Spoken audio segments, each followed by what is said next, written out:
Bom dia, meu povo! Fala, bom dia!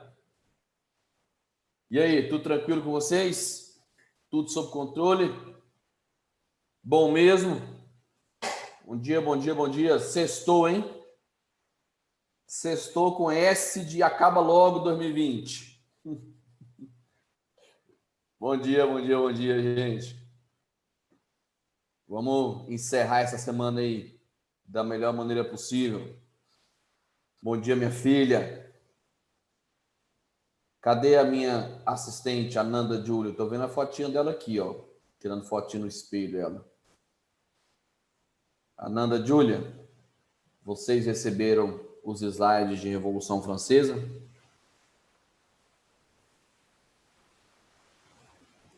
Bom dia, Xará. Ananda Júlia, secretária.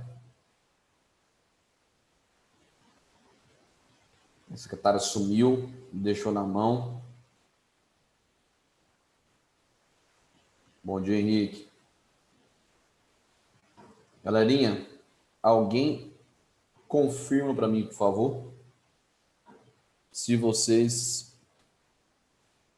receberam os slides de Revolução Francesa lá no site. Ah, tá, ela deve estar procurando. Beleza. Então, enquanto ela procura, eu já vou abrir o material aqui para vocês, para a gente começar a explicação. Beleza? Tranquilinho? Ótimo.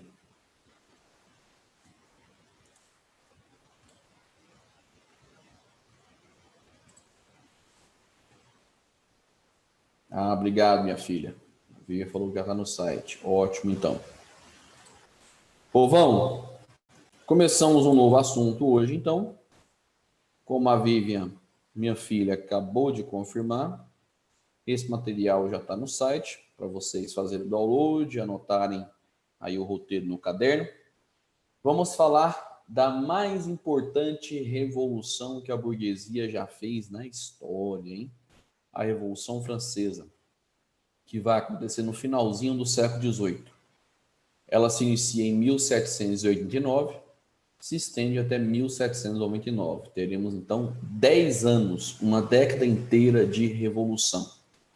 E essa revolução ela vai ser tão importante, mas tão importante, já disse isso na última aula, hein?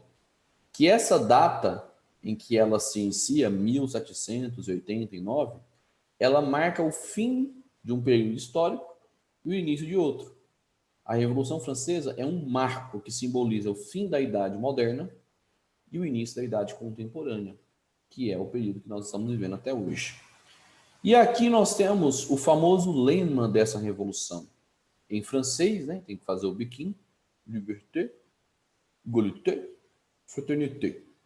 Liberdade, igualdade, fraternidade. Só para ver se vocês estão acordados aí. Esse lema, ó, liberdade, igualdade, fraternidade, ele revela uma forte influência de quais ideias aqui na Revolução Francesa? Quais ideias mesmo que vão influenciar esse processo revolucionário? Muito bem, tá todo mundo acordado aí. Isso mesmo, as ideias iluministas. Essas ideias serão a base teórica, a base ideológica dessa revolução. Só que antes de a gente falar da revolução propriamente dita, claro que nós temos que comentar sobre a situação desse país, da França, antes da revolução. É o que nós chamamos de França pré-revolucionária. E aqui nós vamos identificar os fatores que, em conjunto, vão desencadear esse processo revolucionário. Primeiro deles, a França possuía o mais forte absolutismo de toda a Europa. Tanto é que o rei, que foi considerado o mais absolutista de todos, foi um rei francês. Ele se chamava Luís XIV. Ele tinha até um apelido. Ele era conhecido como o Rei Sol. O Luís XIV, ele tinha uma frase que ele gostava muito de repetir e que simboliza bem a força do seu governo absolutista. O Luís XIV gostava de falar assim, ó, Lecte c'est moi. Lecte c'est moi. que em francês significa o Estado sou eu. Gente, o cara falava, o Estado sou eu. Eu sou o Estado. Pirou aí? E aí, quem estava no poder na França no final do século XVIII era um neto de Luís XIV, era o rei Luís XVI, pertencia à dinastia dos Bourbons. E ele governava o país de maneira profundamente autoritária, tirânica, despótica. Não havia nenhum tipo de liberdade na França, nem liberdade econômica, porque o rei controlava a economia, não havia liberdade política, porque não se escolhiam os governantes, lembrando que na monarquia o poder é hereditário, não havia liberdade de expressão. Se você criticasse o rei, falasse mal do seu governo, você poderia ser preso e até morto. Era crime de lesa majestade. Então a França vivia uma situação política de forte absolutismo. Um governo autoritário, um governo tirânico, despótico, comandado na época por Luís XVI, tá aqui o nome dele, ó, Luís XVI, neto de Luís XIV. Ele que pertencia à dinastia dos Bourbons. Se não bastasse a França ter um governo fortemente absolutista, esse país também possui uma profunda desigualdade social. A França, nessa época, era o país mais populoso da Europa. Ela tinha aproximadamente 25 milhões de habitantes. Era considerado muita gente para esse período. Hein? Estamos no final do século XVIII, 25 milhões de habitantes. E esses habitantes estavam divididos em três grupos, três classes, que na França eram chamados de estados. Primeiro estado, segundo estado, terceiro estado. Apesar do nome estado, se refere a grupos sociais, tá? A classes. É porque essas classes eram chamadas de estamentos. Daí o nome estados. Quem formava o primeiro estado? O clero, os membros da Igreja Católica. O segundo estado, a nobreza, os nobres. E o terceiro estado, a burguesia juntamente do povo. Então, repito, primeiro estado, clero.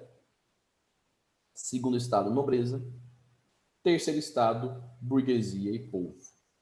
E aí, eu disse para vocês, né, que a França tinha aproximadamente 25 milhões de habitantes. Juntando primeiro e segundo estados, né, clero e nobreza junto, dava aproximadamente 250 mil pessoas. Ou seja, 1% da população.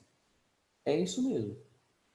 1% da população formava o primeiro e segundo estado, que eram os grupos privilegiados, o clero e a nobreza. Os outros 99% estavam no terceiro estado. Então aqui você tinha uma desigualdade social gritante. E para piorar, o modelo de sociedade que existia na França ainda era o modelo de sociedade estamental. Vocês lembram desse conceito aqui? Sociedade estamental? Era algo remanescente lá da Idade Média ainda, do período medieval.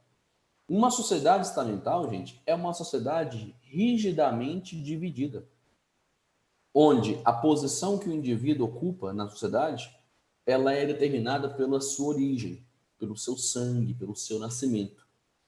E nesse modelo de sociedade estamental, praticamente não existe mobilidade social. Ou seja, é quase impossível uma pessoa mudar de grupo ao longo da vida. Se ela nasceu no primeiro estado, ela vai ser do primeiro estado. Se ela nasceu no segundo, ela vai ser do segundo. Se ela nasceu no terceiro, ela vai ser do terceiro o resto da vida. E, dentro desse modelo de sociedade estamental, havia muitos privilégios remanescentes lá da época do feudalismo, lá da Idade Média. Esses privilégios são chamados de privilégios feudais. Como eu acabei de dizer, acabei de mencionar, quais eram os grupos privilegiados? Clero e nobreza.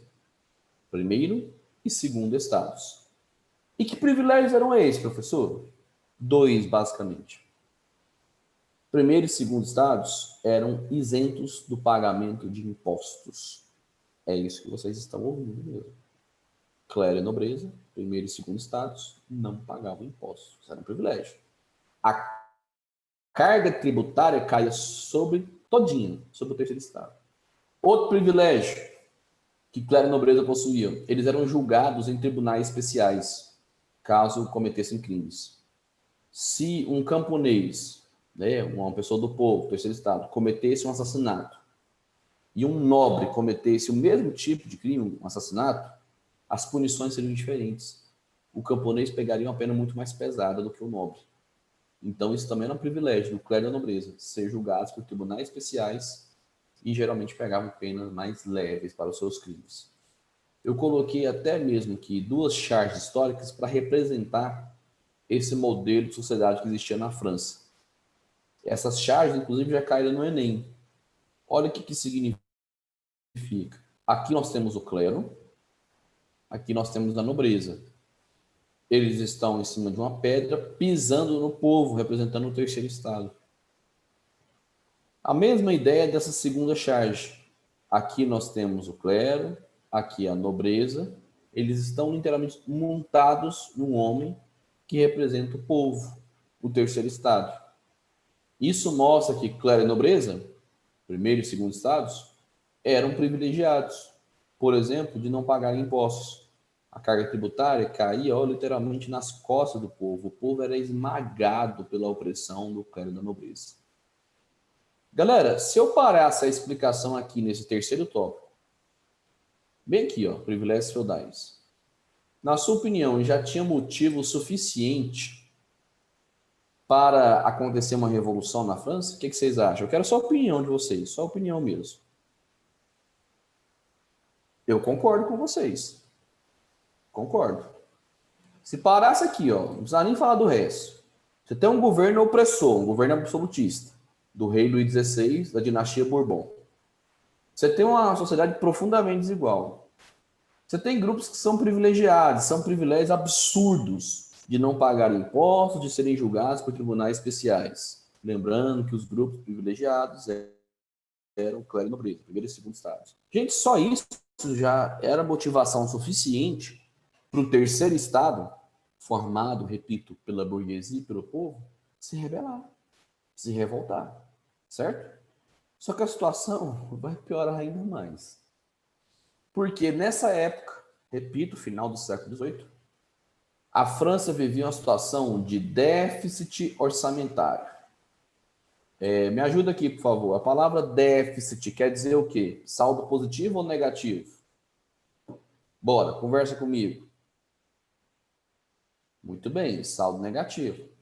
Significava que o Estado francês estava devendo, mas devendo muito, devendo até a alma. Uai, professor, mas por que o Estado francês estava devendo tanto, tinha esse déficit no orçamento, esse saldo negativo?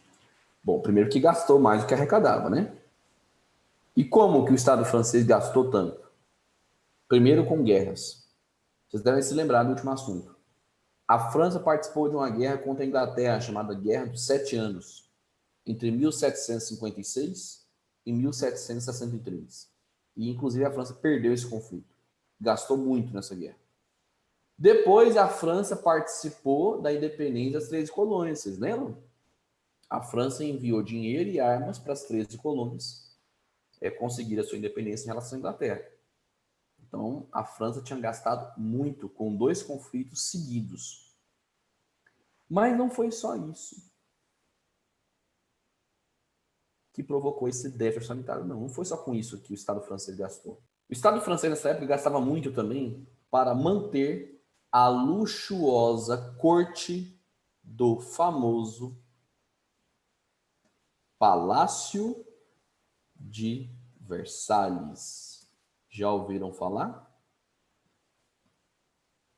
Tá aqui, ó. O Estado francês gastava demais para manter a corte que vivia no Palácio de Versalhes.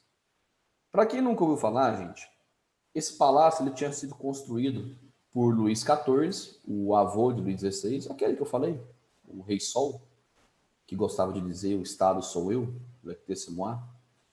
E o Palácio de Versalhes, naquela época, ficava fora de Paris. Ali, você ia ter um mundo à parte dentro da França. Ali iam viver a família real, os seus criados e também a chamada nobreza cortesã. Nobreza cortesã é a nobreza que vive junto da corte. Gente, eram centenas de pessoas que viviam no mais absoluto luxo, no mais absoluto requinte, na mais absoluta fartura e abundância. Lá no Palácio de Versalhes, o que mais tinha era festa. Festas e festas, mais festas, banquetes e mais banquetes. E era muito caro manter isso. E detalhe, quem morava lá não trabalhava. Quem é que sustentava esse luxo todo? Vou voltar na charge aqui, ó. O povo e a burguesia, o chamado terceiro estado, com seus impostos.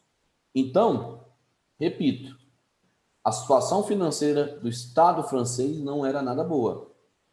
O Estado francês enfrentava uma situação de déficit orçamentário, seu orçamento negativo, o Estado francês devendo até a alma. Por quê? Repito, gastou muito com guerras, a Guerra dos 7 Anos contra a Inglaterra, que inclusive perdeu, e ajudando as 13 colônias na Guerra de Independência.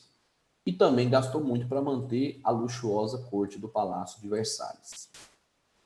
Para piorar um pouquinho mais, a burguesia também estava insatisfeita por conta disso aqui, ó. Havia muitos entraves aos seus negócios. Como assim entraves? Entrave é uma coisa que trava, né? Lembra do mercantilismo que a gente estudou? O mercantilismo era a política econômica típica das monarquias absolutistas. E para quem não lembra, no mercantilismo havia um total controle do Estado sobre a economia. Até porque era um Estado absolutista, né? Tinha um poder absoluto, controlava tudo, inclusive a atividade econômica. Por conta do mercantilismo, então, por conta desse controle estatal sobre a economia, a burguesia não tinha liberdade para os seus negócios. E isso incomodava muito essa classe. E aí, para terminar, se não bastassem todos esses problemas políticos, econômicos e sociais, a França, no final do século XVIII, ainda foi afetada por catástrofes climáticas. Você vai pirar porque eu vou dizer agora. Em uma parte do país houve secas, em outra parte houve inundações. Houve um desequilíbrio do regime de chuvas, né? Uma parte da França choveu de menos, secas, outra parte choveu demais, inundações. Nos dois casos, tanto quando há secas como inundações, isso afeta muito a agricultura. Não afeta? Uma seca ou uma inundação, ambos aí podem destruir a plantação. E isso vai afetar as colheitas. As colheitas vão diminuir. O que vai gerar, completa para mim, o que vai gerar na população? Se as colheitas serão afetadas? Bora! Ó, fome. Vai gerar fome. A fome será uma convulsão. E é claro, quem é que vai passar fome? Não vai ser o clero, o primeiro estado. Não vai ser a nobreza, o segundo estado. Vai ser o povão, a massa. A França, gente, era um caldeirão. Um caldeirão pronto para entrar em ebulição. Repito, um governo opressor, autoritário, absolutista. Uma sociedade profundamente desigual. Privilégios absurdos para o clero e para a nobreza, primeiro e segundo estados. Um estado que estava falido, devendo até a alma. Os negócios burgueses com entraves por conta do mercantilismo. Secas e inundações afetando o país, diminuindo a colheita e gerando fome. A França, repito, é um caldeirão pronto para entrar em ebulição. E aí, para jogar a pimenta final nesse caldeirão, foi justamente na França que nós mais tivemos a expansão das ideias iluministas. Vocês estudaram isso comigo? A maior parte dos pensadores iluministas eram franceses. Montesquieu, Voltaire, Rousseau. E essas ideias iluministas criticavam tudo isso que a gente acabou de comentar. As ideias iluministas criticavam fortemente o absolutismo. As ideias iluministas eram contra a sociedade estamental, esses privilégios feudais. As ideias iluministas eram contra o mercantilismo. Então, as ideias iluministas serão a bandeira ideológica da Revolução Francesa. a base teórica da sua revolução. Galera, até aqui, conseguiram entender? Me dá um joinha aí, por favor. Se vocês conseguiram sacar. Dá um joinha pro tio Vitor. Tá de boa, tá tranquilo? Bacana. Henrique, quem que é esse indivíduo aí que está na foto do seu perfil? Esse que coloca nas fotos aleatórias. O Cadu botou a foto de um pinguim. O Vitor de uma tartaruga ninja. A Vivian de um desenho que eu não conheço. O Braga também colocou uma tartaruga ninja. O Felipe, esse que é o Jack Chan. A Luana da Chun-Li, né? Do Street Fighter.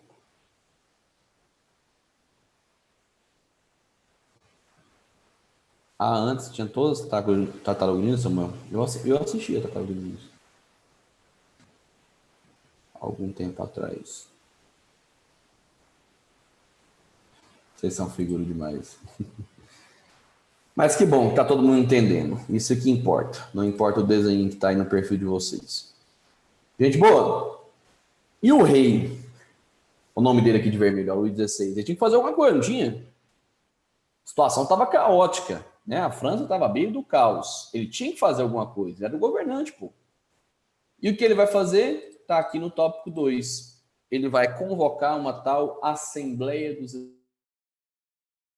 Estados Gerais. Isso em maio de 1789. Professor, o que é isso, hein? Assembleia dos Estados Gerais.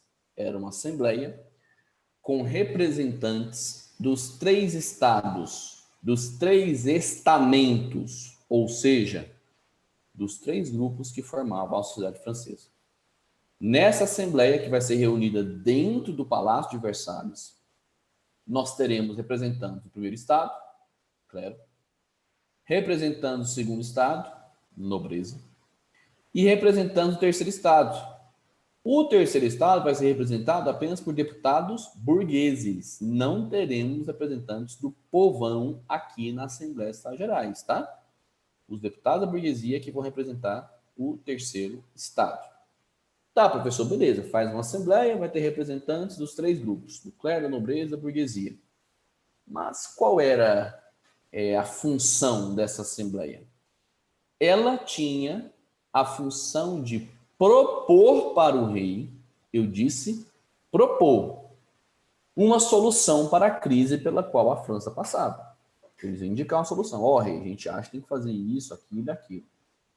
Mas essa assembleia não tinha o poder de determinar nada. Ela só propunha soluções. Ela não podia determinar nada. Pergunto, vamos ver como é que está o raciocínio histórico de vocês. Por que você acha que a Assembleia de Estados Gerais, essa reunião aí, com representantes dos 3 estados, dos 3 grupos da sociedade francesa, por que essa Assembleia não tinha o poder de determinar nada? O que vocês acham?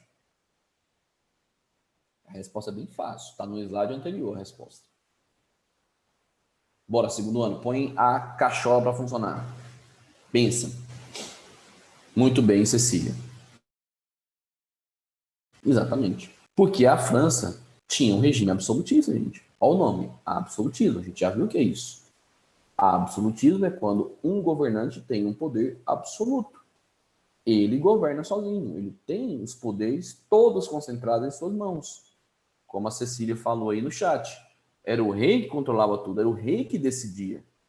Então a Assembleia de Estados Gerais não podia decidir nada. Ela só podia propor. Majestade, a gente acha que deve ser feito isso, aquilo, outro, para poder a França sair da situação. Entenderam? Mas para apresentar uma proposta para o rei, mesmo sendo apenas uma proposta que ele podia, né, acatar ou não, antes dessa proposta ser apresentada ao rei, ela tinha que ser votada. E como é que acontecia a votação dentro da Assembleia de Estados Gerais? Era o voto por estado, ou seja, por grupo. Como assim, professor? Um voto para o clero, um voto para a nobreza, um voto para a burguesia. Gente, pensa comigo. Continua participando aí, que tá massa. O resultado da votação sempre seria 2-1 para quem? Quem é que sempre ia ganhar a votação? O que vocês acham? Quem que votaria junto? Muito bem, Cecília. Clério e Nobreza. E por que Clério e Nobreza sempre votariam juntos? Porque eram os dois grupos privilegiados. Você quer um exemplo? Vou te dar um exemplo de uma coisa que aconteceu.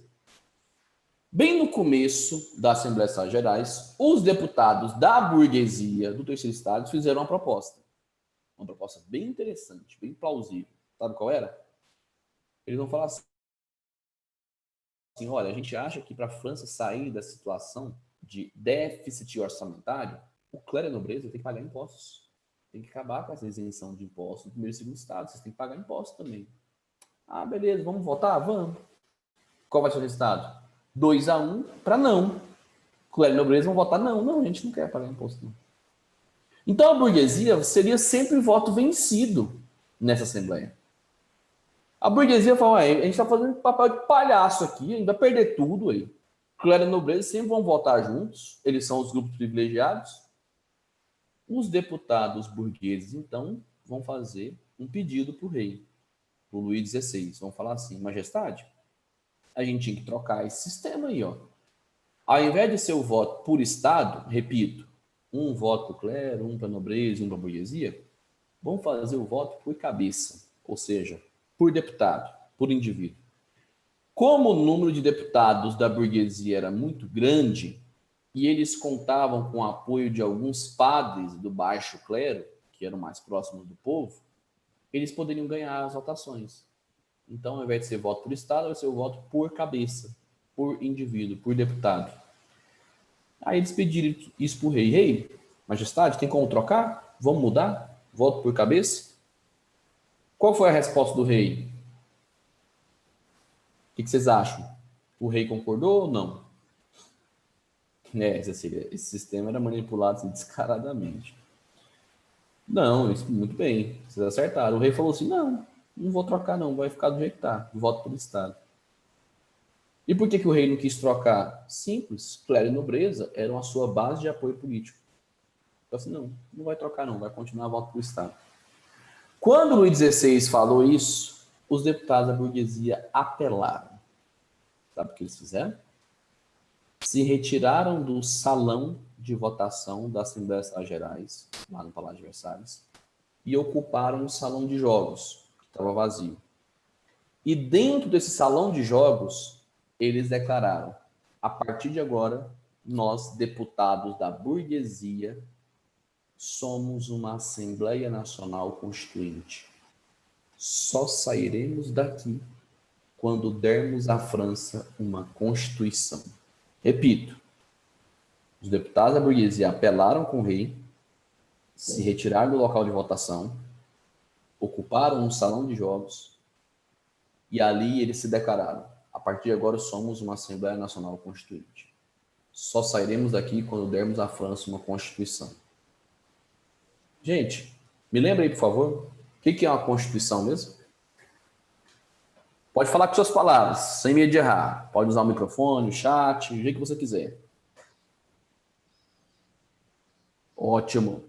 Muito bem. Uma Constituição é um conjunto de leis soberano. Faltou só uma palavra.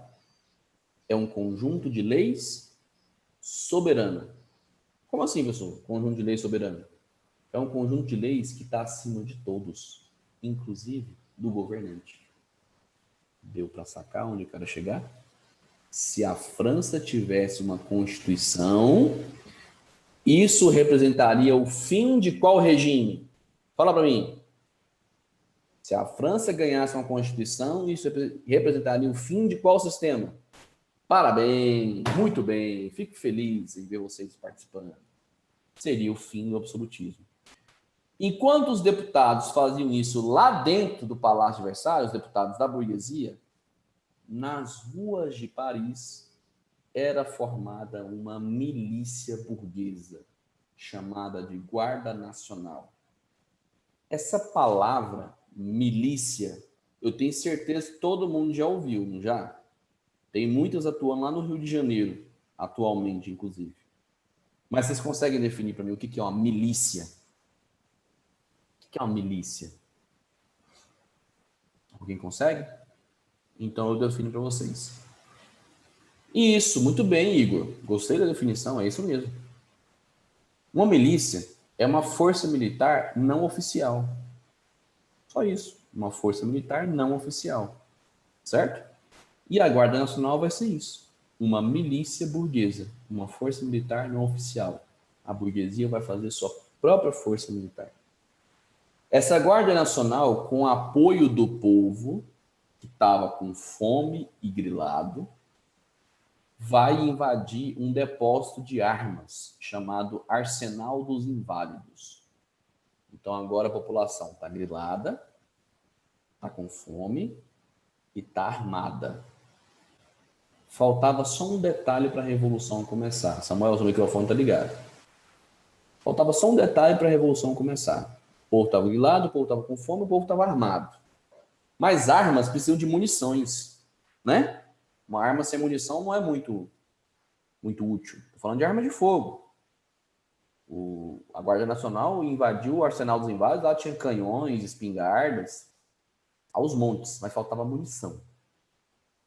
E aonde é que estava essa munição, professor? Estava em uma fortaleza. No subterrâneo de uma fortaleza, chamada de Bastilha. Gente, o que era a Bastilha?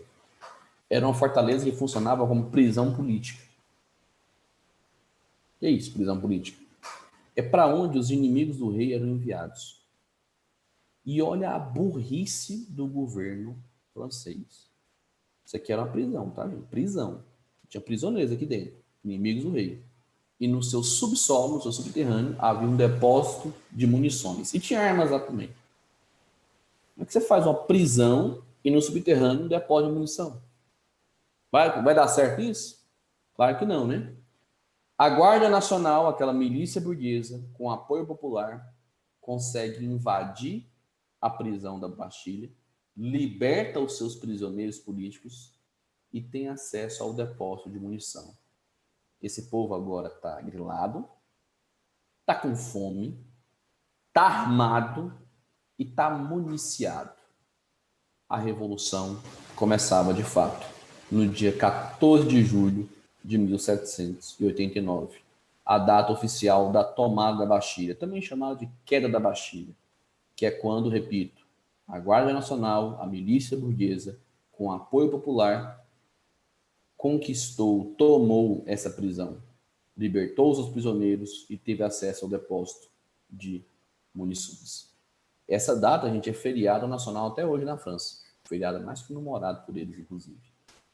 E aí, para a gente terminar a nossa aula, que passou bem rápido, inclusive, logo após, né, logo na sequência da tomada da Bastilha, que é o momento que inaugura, que inicia a Revolução Francesa, vai acontecer o chamado Grande Medo. Sabe o que vai ser isso? Camponeses vão começar a invadir castelos da nobreza e assassinar famílias inteiras de nobres. Camponeses vão invadir castelos da nobreza, inclusive no meio rural, e vão assassinar famílias inteiras de nobres. Nem mulheres e crianças foram poupados. Então não precisa nem dizer, né? Quem é que vai estar com medo? Vai ser o povo? Não, agora não é o povo que está com medo mais não. Agora é a nobreza e o clero também, os grupos privilegiados. Começava, de fato, a Revolução Francesa. E essa revolução vai ter 3 fases. A gente fala sobre isso na próxima aula. Beleza, galera? Dá um joinha se você entendeu a aula de hoje, por favor. Dá um joinha aí. Beleza, bacana. Gente, obrigado pela presença, viu? Muito obrigado pela participação. Essa turma aqui está participando bem, estou feliz com isso. Um excelente final de semana para vocês e fiquem com Deus. Beijo, abraço, até mais. Tchau, tchau, gente.